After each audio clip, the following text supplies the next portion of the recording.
let's get started with the workshop. So, hello everyone, my name is Samuel and I'm one of the co-founders of FLIC.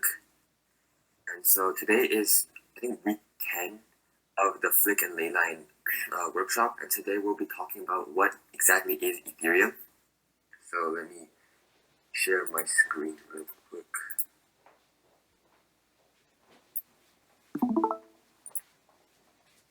Alright, can you guys see my screen? Sure can. Alright,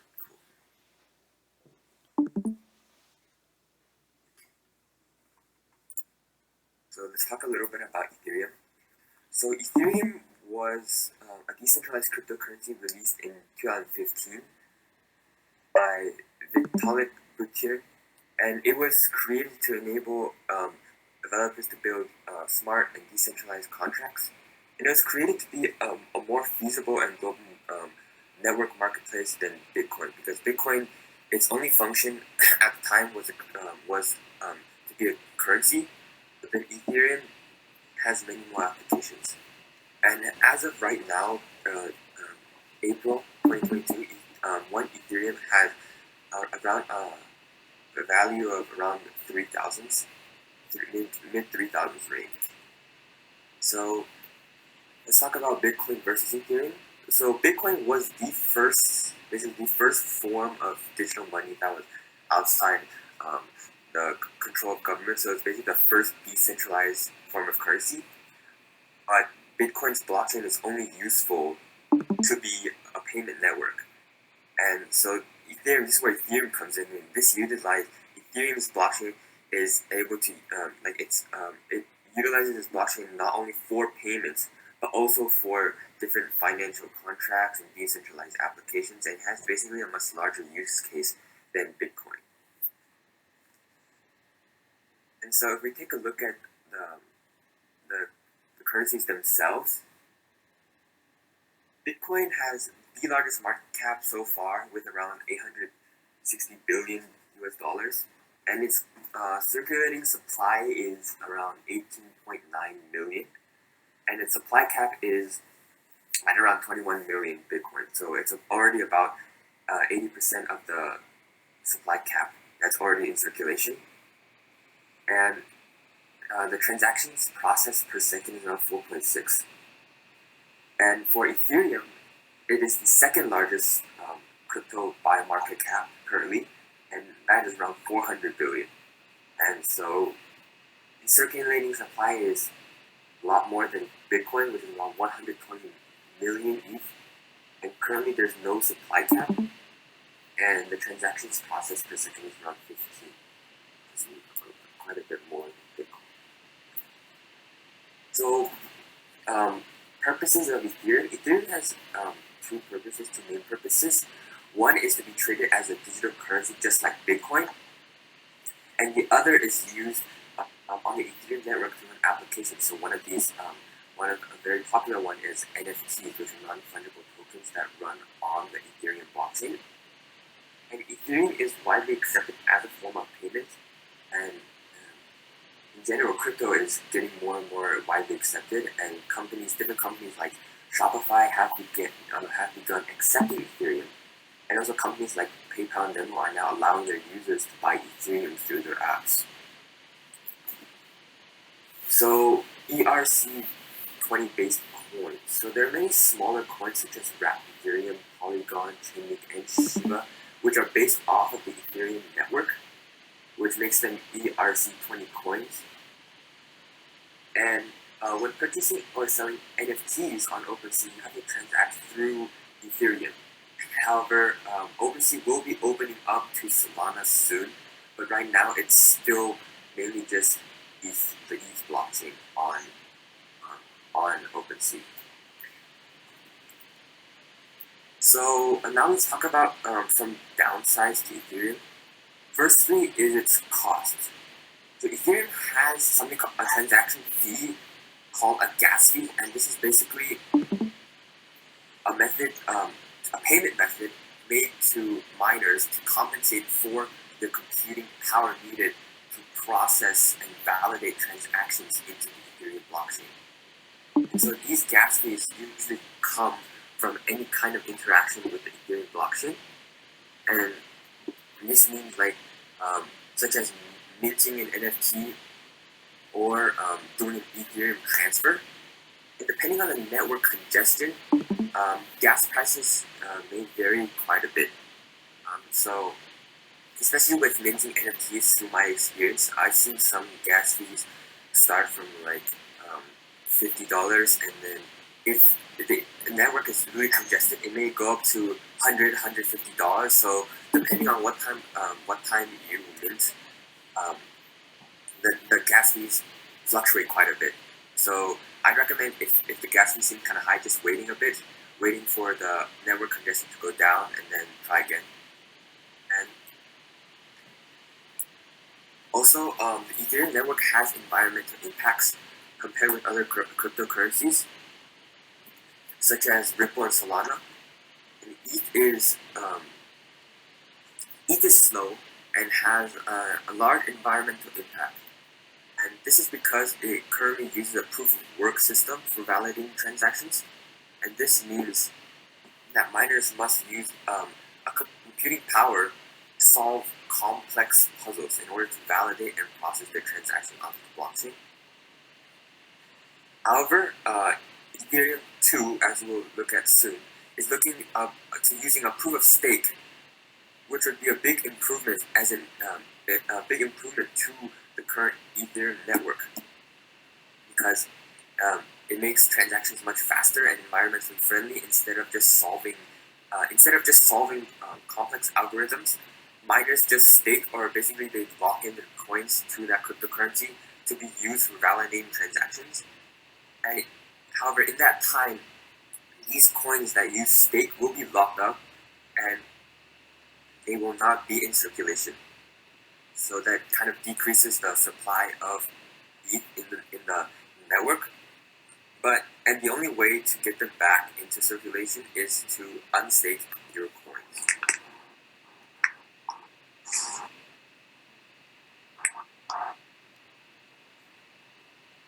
So now let's talk about Ethereum 2. So Ethereum 2 is sort of like an upgrade on the Ethereum network that aims to improve the network's security and scalability. Also, Ethereum 2 will be introducing Sharding, which is essentially splitting the blockchain network into smaller portions called shards. And the main Ethereum 2 chain called the Beacon chain will be sharded into parallel running chains, which makes it more efficient with the capability of processing thousands of transactions per second. And Ethereum 2.0 will be abandoning the proof of work system, as I said before, and switching to proof of stake. And this proof of stake system is also used to validate and record ETH transactions, just like proof of work. And miners will be able to earn rewards for their stakes in cryptocurrency. And so some of the pros to Ethereum 2.0 is that it's abandoning proof of work, but this is both a pro and a con. So the pro side of it is that it's great for the environment, as we mentioned before, because you're using much less energy and power for the miners, and this will be much better for the environment, and it makes the network a lot more scalable and secure and sustainable. And also the scaling ability, it will be able to be scaled to around 100,000 transactions per second at full capacity. And it's much better for bigger businesses and has much more varied use. But there's also cons, and the con side of the proof of work is that it will be harder for people to make money out of nothing, because the proof of stake system has less rewards, will offer less rewards than the proof of work system. And less mining will be good for the environment. However, many of these sustainable mining facilities will have to switch to different cryptocurrencies. And also, it is proven that proof of work is more secure than proof of stake currently because of the amount of energy compensation you need to solve these complex puzzles for proof of work. And so also there's an unclear rollout time. So if you stake now in a pool, there is a possibility of losing it in the future. And so now we'll do a little bit of review. So which of these following is not a change in Ethereum 2.0? What do you want to answer that?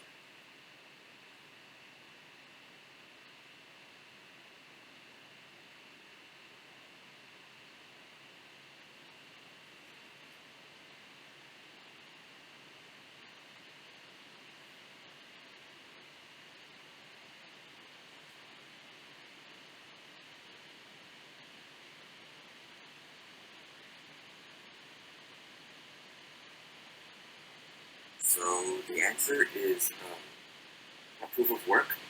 So as we mentioned, ETH 2.0 will be changing from the proof of work system to the proof of stake system. And it will include shard chains with the main beacon chain. Sorry, it wasn't that people weren't paying attention. That was just worded a little confusingly, because like if it's leaving proof of work, it is actually a change. Okay, yeah. I think that might have been a little confusing. So, sorry for the confusing wording, but what we meant to say is that they will be leaving proof of work.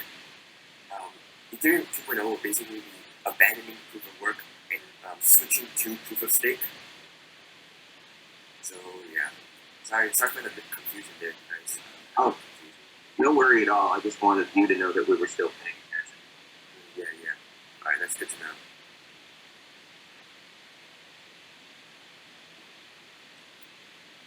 So that is it. Feel free to contact FLIC at info@joinflick.org or join our Discord. And if you have, and does anybody have any questions? Hey, Sam. Okay. I go, Chris. Okay. Oh, thanks, Hans. I just had a quick question, and tell me if this is getting too technical, because I don't know how much this future information has been released. But my understanding is the ETH1 network is going to be sharded right into the ETH2, alongside all the other new ones opening for more capacity.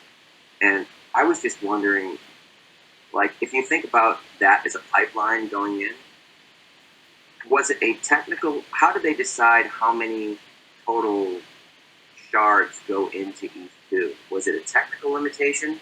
Because it doesn't seem to me that it's going to be future-proof for very long before they're going to need to expand it once again. So I've always wondered about that.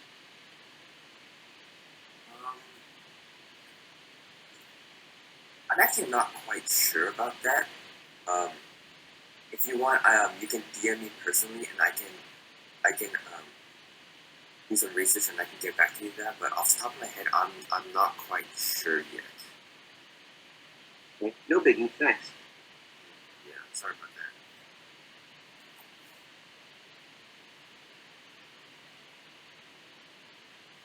that.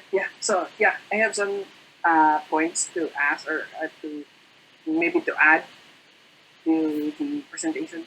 You mentioned earlier about miners, right? So what I can say is technically when ETH 2.0 is released, they are not technically called miners. So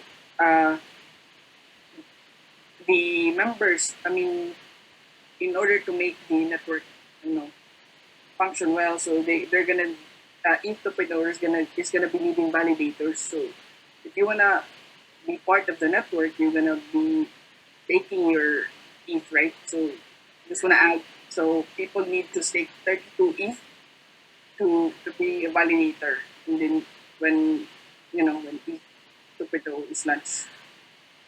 But yeah. Yeah, thanks for that information. Yeah, You're gonna have to stake. You said how many? 3.2?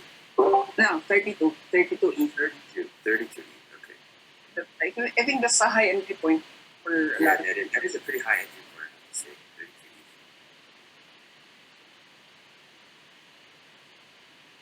Any other questions? You guys can ask like questions about the slideshow or NFTs in general, or Just I do have- just I have- go I have- ahead, Lena. Go ahead, guys. No, we thought. Go ahead. Okay, I just want to know what is the meaning of ERC20? Because I've seen a lot, around.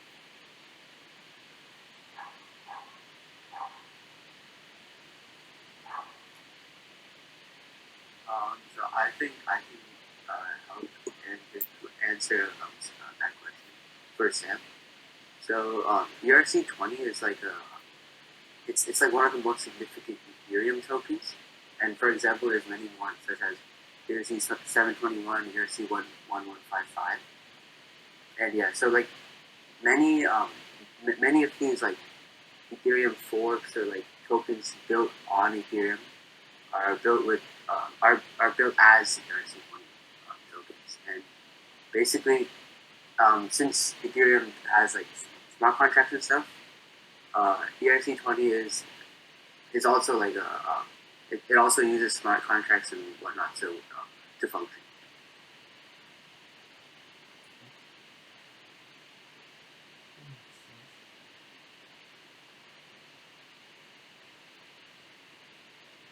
So not a soapbox, but I was going to say one of the things that excited me so much about ETH that Bitcoin did not offer was all the other mission-focused crypto associated with it. So for the first time in history, I don't just get to choose the product I buy, I get to choose the currency I buy it with, and that currency can have a secondary mission. So my power as a consumer effectively just doubled to support things that I like and like. So if I want to buy dolphin-free tuna, I don't just buy the product, I buy the product with a token that I support as well that also has a mission, which is pretty incredible. First time in history. Yeah, I think that's what makes Ethereum. That's what I think makes Ethereum much better than Bitcoin because it's not only used as a currency, has many more applications and reward applications and decentralized applications and things like that, which I think it makes Ethereum pretty cool.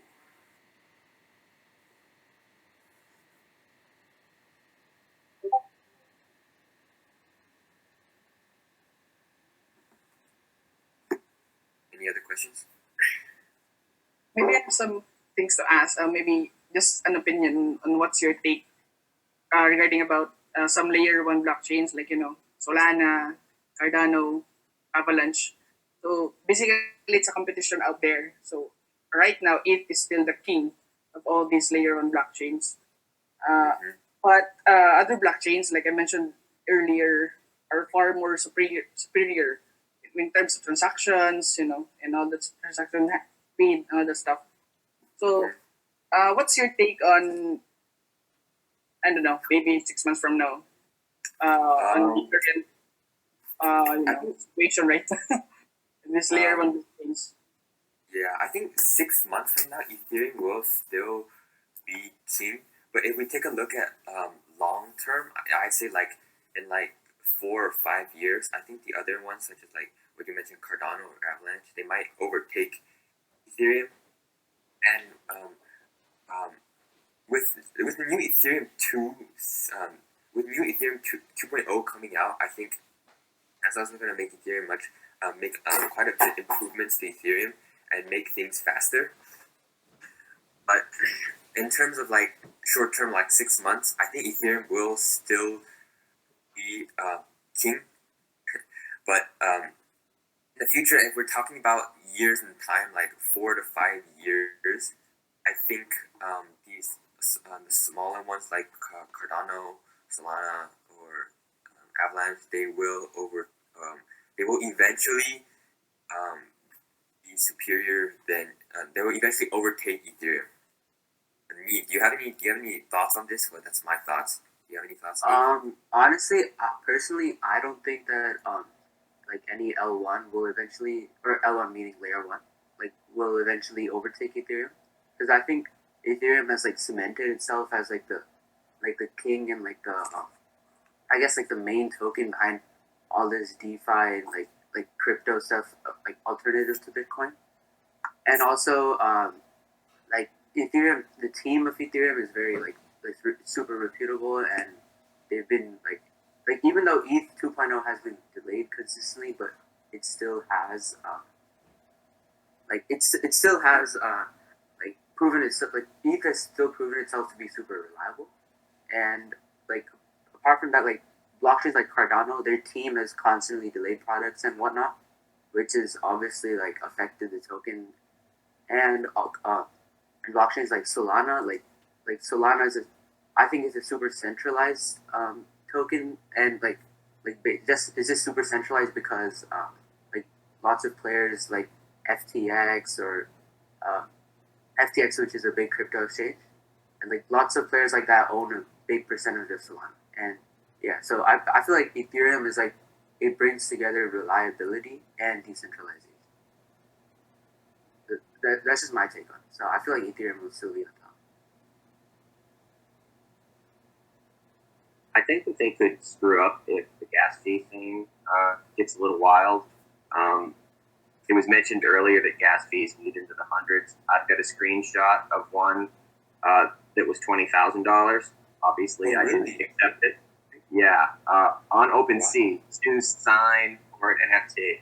And actually, I missed the first screenshot that told me 42,000. So if that starts to happen more regularly, and it's happened to team members here too, then I can see people getting sick of that. Yeah. I mean, yeah, that's happened. Like, I think like when if there's like the main problem with Ethereum right now is just gas fees. So like for example, like for anyone who doesn't know, let's say if there's like an NFT mint going on, so and lots of transactions are sent with a high gas fee in a very small amount of time. So like this is because all the people who want to mint the NFT, they're trying to get it as soon as possible because of course there's only a limited amount, right? So as lots of people send transactions at the same time with a high gas value, the overall gas value increases to like absurd amounts. So if let's say usually if you want to let's say mint an NFT, usually it would be like $30 to $40, which is obviously still a lot for most people, but like in the time of the NFT mint, it can reach insane prices. Like for example, like the common I feel like a common value is like well over like $300-$400 with sort of like 0.1 ETH, and it can eventually like for the most hype drops, it can reach things like one way upward of 1 ETH. So the biggest problem right now is the gas fee, and if Ethereum 2.0 or like the merge as people call it, if that can solve like this issue, I feel like ETH will continue to be king because ETH obviously has like the most users and whatnot. So I feel like combine that with like if they face the gas fees, I think ETH will be here to stay.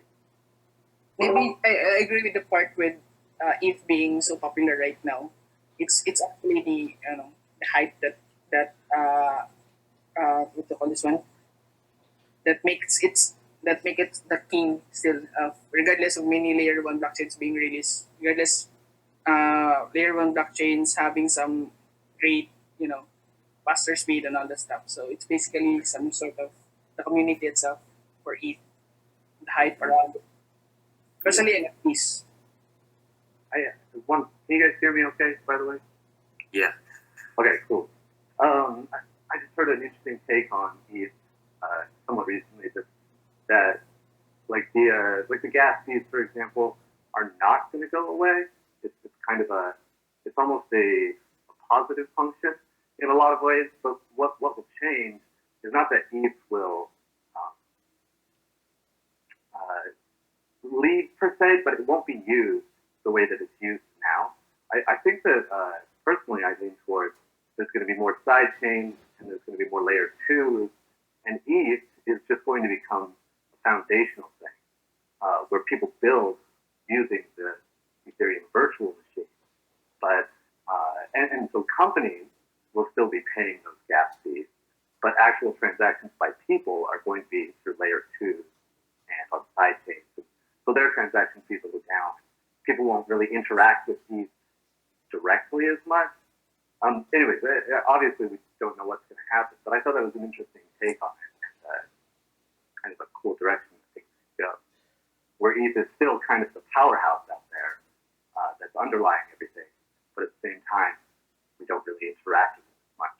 And the other things will be, I don't know, whatever else, layer 2, year 2, or, I'm a big Polygon user at the moment, so yeah, I thought it was a cool take on it. Yeah, I feel like that's a good point because and we're already seeing that with Polygon because at least right now Polygon, the transaction fees and whatnot, they are I think it's only $1 or $2 sometimes or even less. And so exactly for I feel so for transfers and whatnot, layer 2s, I think they could take the spotlight because currently I feel like most people just send on ETH anyway. They just push out the gas fee and they still send it anyway. But yeah, I guess with ETH 2.0, since as you said, you think that more people will build on it and whatnot, I feel like that's a really good point to make. One other thing that I think is cool about ETH 2.0 is that you're right that it'll be bad for miners, but I think that the fact that it's not going to be using proof of work, so there won't be mining anymore, is even though there's no supply cap, because it could cause a supply shock, as people call it, when there's suddenly a less much less circulating amount of tokens, right? And that less circulating, the lower supply, that causes the price to go up because lots of people buy and there's less tokens. There's less tokens to buy. Yeah, because when you stake your tokens, they're technically not in circulation. So when you so that basically decreases the supply, and you can only unlock I like to say unlock your crypto from staking is basically to unstake it, and that'll make it go back into supply. There's someone pinging in general chat. I'm not sure, Lady F, if you have some questions, you can ask while the speakers are here. Thank you. Hello, Lady F. I think your mic is deafened, so that's why you can't hear anything. Someone asked, will gas fees on ETH ever go down? I think with ETH 2.0 coming out, those fees will decrease for sure. With the new proof of stake model, but how much I don't know. But I'm confident that the fees will go down. But just how much I'm not too sure about that. So yeah, when ETH2 comes out, the fee should be going down. Yeah, so I feel like with ETH2, there's with sharding, there will be many more transactions to happen at the same time.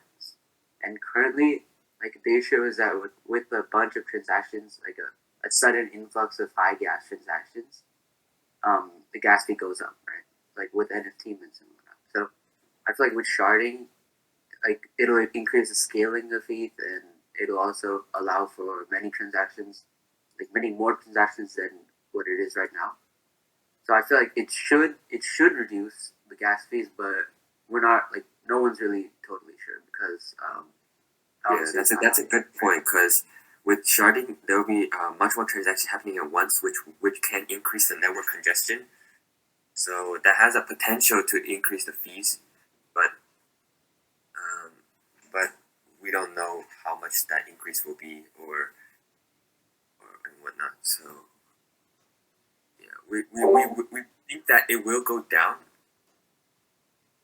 but it's just how much it will go down. There will still be lots of fluctuations in the gas fees as well. So Okay, Sam. I have some clarification about sharding. I'm not sure I quite get it. So basically, it's like getting the transactions off chain. Is it like how Polkadot do, like relay chain, something like that? Or I'm not sure. They're basically like splitting um, the network into smaller portions, and by splitting them into smaller portions, it helps make the network much more efficient. And when you split into smaller portions, these called shards, um, it allows you to process many more transactions at the same time, and this makes the network much more efficient and faster. And this is what we're seeing with ETH 2.0. And also about sharding, like since sharding will split the like I guess it'll split everything up.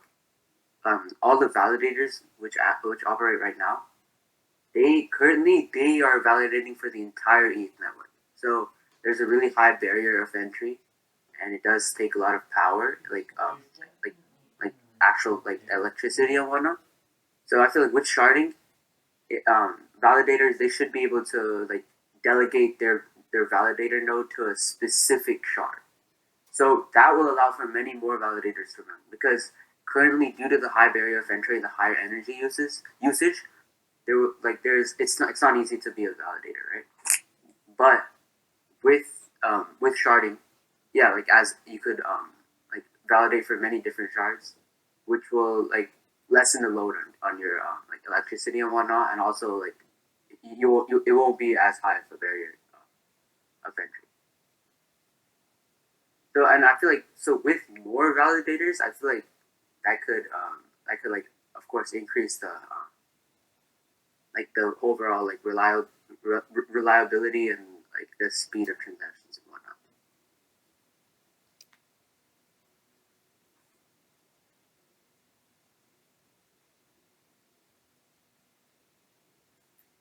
Yeah, and some people are asking for gas tracker. I'm gonna put in the chat the Etherscan gas tracker, the link to the Etherscan gas tracker. This tracks gas in real time.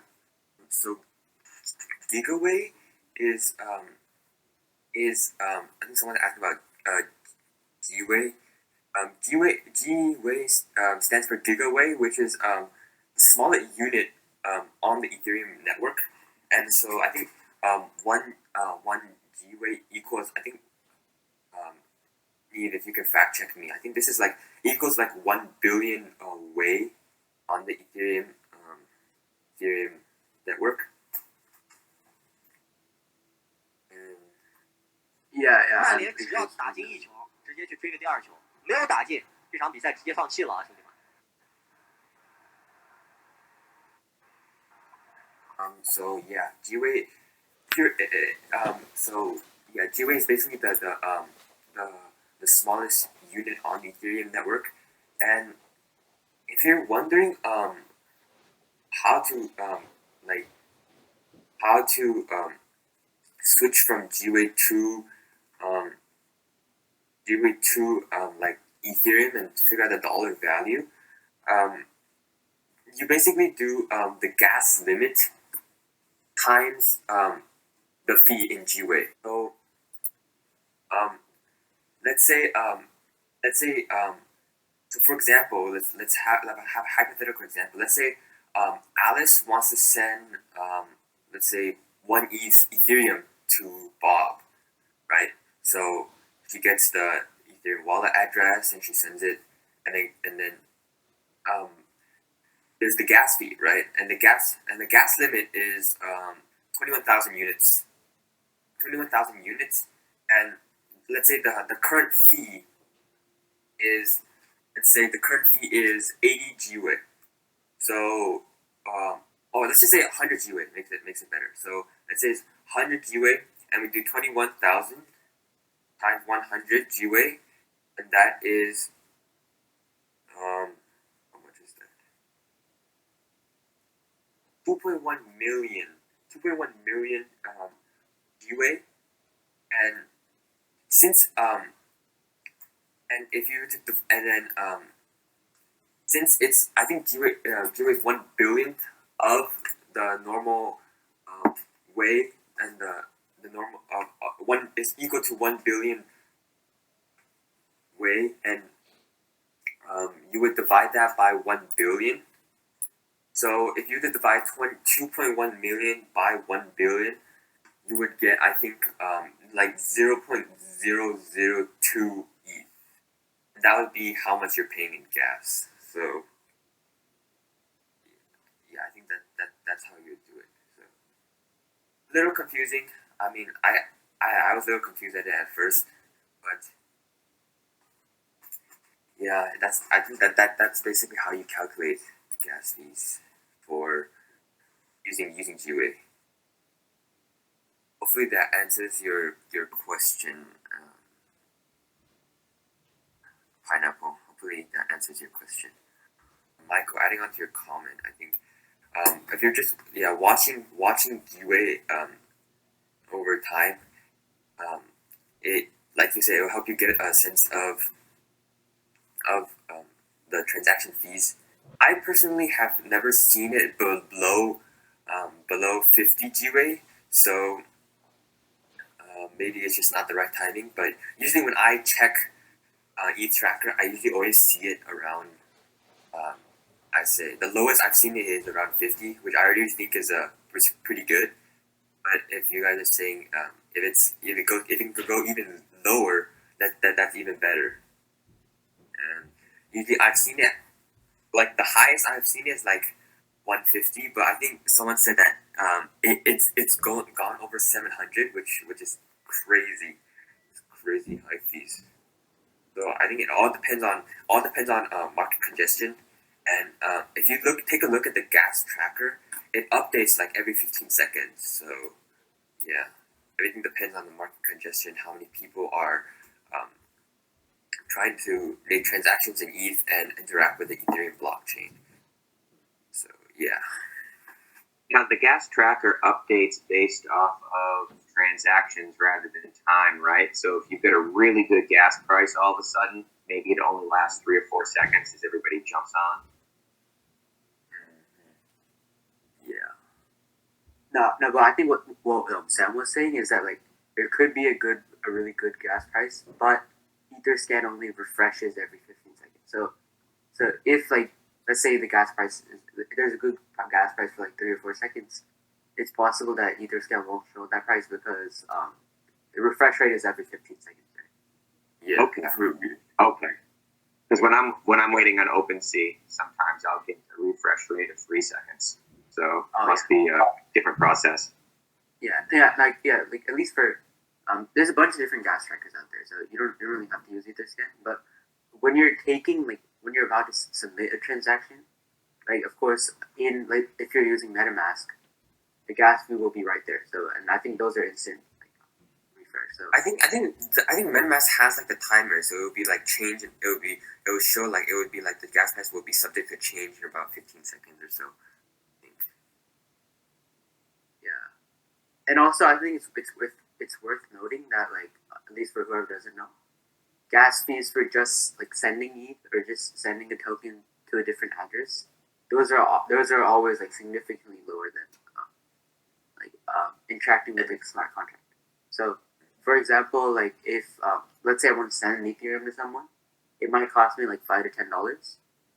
But if I want to interact with a smart contract by, let's say, listing on OpenSea, or like making a swap on Uniswap, those prices are always like pretty spiked up, which like upward of $50. If you guys have any further questions throughout the week, feel free to DM me or Neve. I think Neve's Discord name is Blade. I think Neve, is that right? It's Blade #3527. So just feel free to DM me. Yeah, feel free to DM us, and we'll get back to you as soon as we can. Cool. Thanks, Sam and Neve, for having this presentation. Yeah, no problem. This was a great one. Thank you. Yeah, thanks for joining in. We will see you next week for the next workshop.